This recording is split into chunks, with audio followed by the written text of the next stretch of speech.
Bonsoir, chers collaborateurs, chers collègues environnementalistes. Alors, suite à ma vidéo où j'ai parlé du métier d'environnementaliste, j'ai reçu un commentaire vraiment qui mérite d'être éclairci. Parce que vraiment, c'est un mélange de pas mal de choses.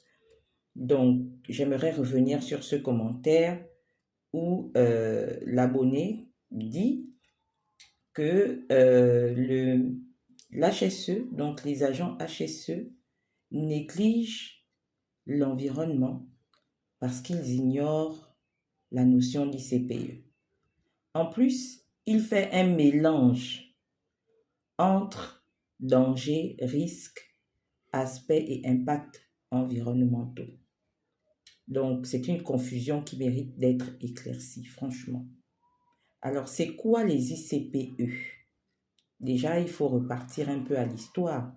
Les ICPE naissent en France au 19e siècle lors de l'industrialisation qui commençait à générer des nuisances majeures.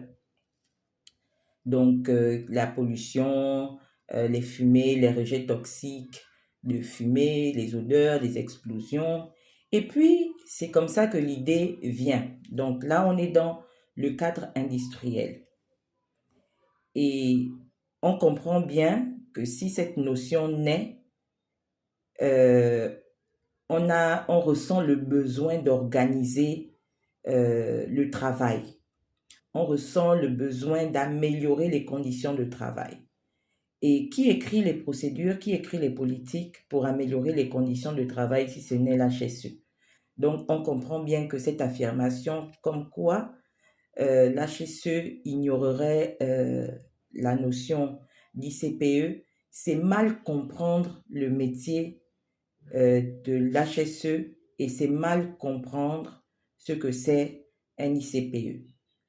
Donc, dans chaque pays, les ICPE sont encadrés par une loi. Je vais faire un rappel ici. Pour le cas du Gabon, l'ICPE est encadré par la loi numéro 007/2014 portant sur la protection de l'environnement et son décret d'application numéro 0020/PR MEFMEP CPAT du 20 janvier. Donc, elle concerne toutes les activités ou installations susceptibles de présenter des risques de pollution, de nuisance ou de dégradation de l'environnement. Donc, autrement dit, ce n'est pas un simple concept, c'est une obligation réglementaire qui s'impose à tous les acteurs économiques. Voilà ce qu'il faut retenir ici. Donc, dire que l'HSE ignore les ICPE, ce n'est pas exact.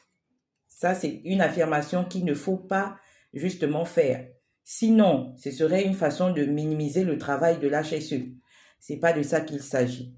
Et puis, je pense que ce commentaire-là n'a pas sa place en fait sous ma vidéo parce que ici, je ne fais que faire ressortir les nuances et qu'il y a entre le métier d'HSE et celui d'environnementaliste et les atouts, les avantages que les responsables d'entreprise auraient à avoir un environnementaliste dans son entreprise.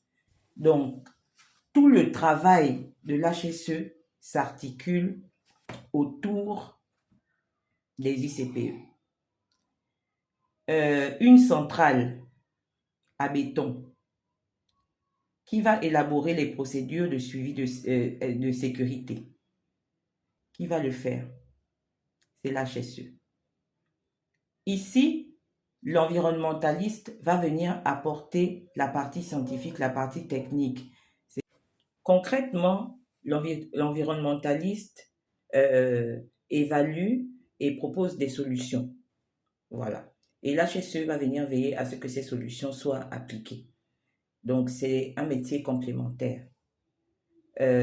Ici, comme je dis souvent que l'HSE, c'est l'architecte de la structure et le fond, c'est-à-dire la partie technique, la partie scientifique, c'est l'environnementaliste qui le fait. Donc, l'un sans l'autre, il n'y a pas de pertinence de système. Sur ce, merci, j'espère avoir été clair